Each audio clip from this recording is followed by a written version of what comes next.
न्यायियों अध्याय 5। दबोरा का गीत। उसी दिन दबोरा और अबीनोअम के पुत्र बाराक ने यह गीत गाया। इस्राएल के अगुओं ने जो अगुवाई की और प्रजा जो अपनी ही इच्छा से भरती हुई, इसके लिए यहोवा को धन्य कहो। हे राजाओं सुनो, हे अधिपतियों कान लगाओ। मैं आप यहोवा के लिए गीत गाऊंगी, इस्राएल के परमेश्वर यहोवा का मैं भजन करूंगी। हे यहोवा, जब तू सेईर से निकल चला, जब तूने एदोम के देश से प्रस्थान किया, तब पृथ्वी डोल उठी और आकाश टूट पड़ा, बादल से भी जल बरसने लगा। यहोवा के प्रताप से पहाड़, इस्राएल के परमेश्वर यहोवा के प्रताप से वह सीनै पिघल कर बहने लगा। अनात के पुत्र शमगर के दिनों में और याइल के दिनों में सड़कें सूनी पड़ी थी और बटोही पगडंडियों से चलते थे। जब तक मैं दबोरा न उठी, जब तक मैं इस्राएल में माता होकर न उठी, तब तक गांव सूने पड़े थे। नए नए देवता माने गए। उस समय फाटकों में लड़ाई होती थी। क्या 40,000 इस्राएलियों में भी ढाल या बर्छी कहीं देखने में आती थी? मेरा मन इस्राएल के हाकिमों की ओर लगा है, जो प्रजा के बीच में अपनी ही इच्छा से भरती हुए यहोवा को धन्य कहो। हे उजली गदहियों पर चढ़ने वालों, हे फर्शों पर विराजने वालों, हे मार्ग पर पैदल चलने वालों, ध्यान रखो। पनघटों के आसपास धनुर्धारियों की बात के कारण वहां वे यहोवा के धर्ममय कामों का, इस्राएल के लिए उसके धर्ममय कामों का वर्णन करेंगे। उस समय यहोवा की प्रजा के लोग फाटकों के पास गए। जाग जाग हे दबोरा, जाग जाग, गीत सुना। हे बाराक उठ, हे अबीनोअम के पुत्र, अपने बंदियों को बंदवाई में ले चल। उस समय थोड़े से रईस प्रजा समेत उतर पड़े।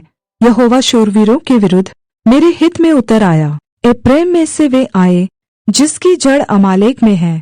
हे बिन्यामीन, तेरे पीछे तेरे दलों में माकीर में से हाकिम और जबूलून में से सेनापति का दंड लिए हुए उतरे।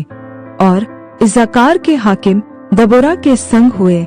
जैसा इस्साकार वैसा ही बाराक भी था। उसके पीछे लगे हुए वे तराई में झपट कर गए। रूबेन की नदियों के पास बड़े बड़े काम मन में ठाने गए। तू चरवाहों का सीटी बजाना सुनने को भेड़शालाओं के बीच क्यों बैठा रहा? रूबेन की नदियों के पास बड़े बड़े काम सोचे गए। गिलाद यरदन पार रह गया और दान क्यों जहाजों में रह गया? आशीर समुद्र तट पर बैठा रहा और उसकी खाड़ियों के पास रह गया। जबूलून अपने प्राण पर खेलने वाले लोग ठहरे। नप्ताली भी देश के ऊंचे ऊंचे स्थानों पर वैसा ही ठहरा।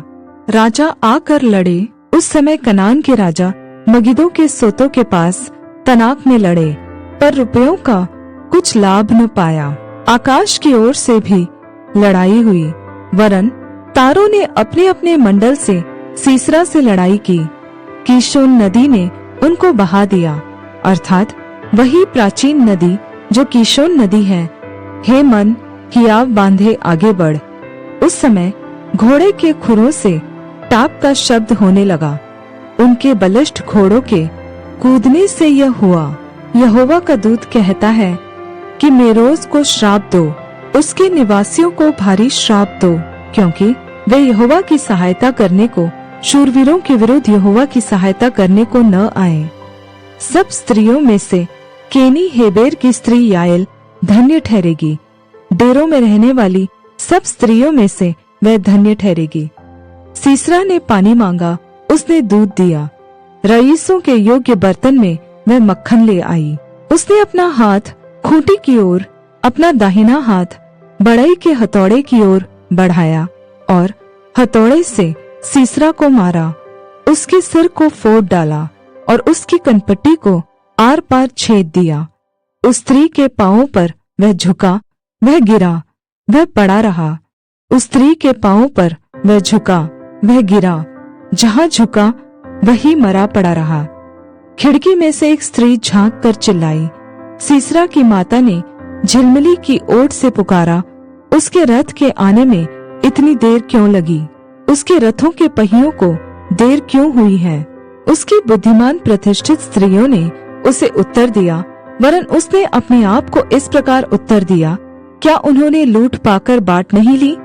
क्या एक एक पुरुष को एक एक वरन दो दो कुंवारियां और सीसरा को रंगीले वस्त्र की लूट, वरन बूटे काढ़े हुए रंगीले वस्त्र की लूट और लूटे हुओं के गले में दोनों और बूटे काढ़े हुए रंगीले वस्त्र नहीं मिले?